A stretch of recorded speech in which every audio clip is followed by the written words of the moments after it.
environmental industry and many other sectors have really applied a policing or a compliance model, if you will, to labor, health and safety, and environmental standards in our supply chains.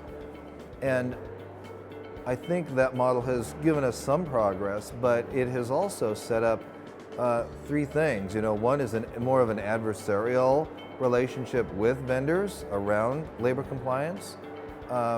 Number two is a lot of duplication, unnecessary extra audits that are happening, which are really a burden on vendors.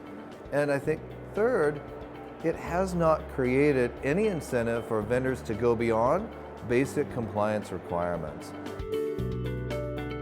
In certain cases, collaboration is the best way to solve a problem. When you're dealing with the same suppliers and you're trying to get to the same issues of labor, environment, human rights, all of those issues in our code of conduct, it's much better to have a single code of conduct and a single way of checking that code of conduct, and that's what EICC brings. The other reason for collaboration is not everybody has the resources to field an entire team of auditors and go get that done, and so we provide that service. So when a problem is big, broad, and expensive, collaboration can work. We're working on joint supplier audits throughout the entire auto industry. Ford has been conducting supplier audits since 2003, and now as we see this convergence happening, we're trying to pull in the electronics sector. The electronics sector and the auto sector are now having conversations on how can we develop joint industry tools to develop common audits to improve our suppliers' efficiencies.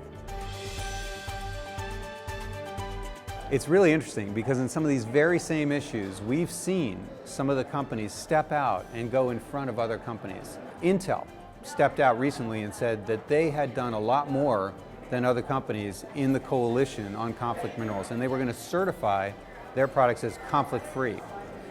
That's actually a good thing, because not only does it challenge the rest of us, but by them going out in front on that issue, they've created a whole bunch of knowledge that now we can all use. We were really excited when the International Finance Corporation came to us and said, hey, we have a program that can help reward your suppliers with essentially a direct financial incentive if they score better on our sustainability programs.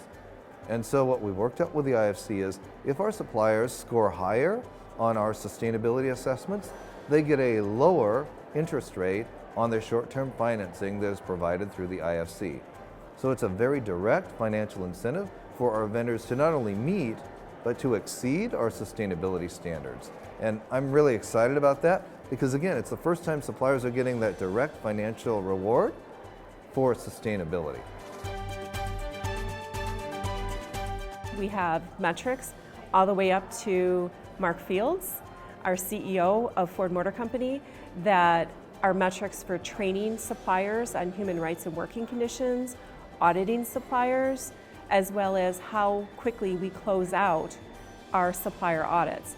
We believe having these metrics helps us be laser focused on what we need to deliver and helps us focus on creating value to our company in the sustainability front.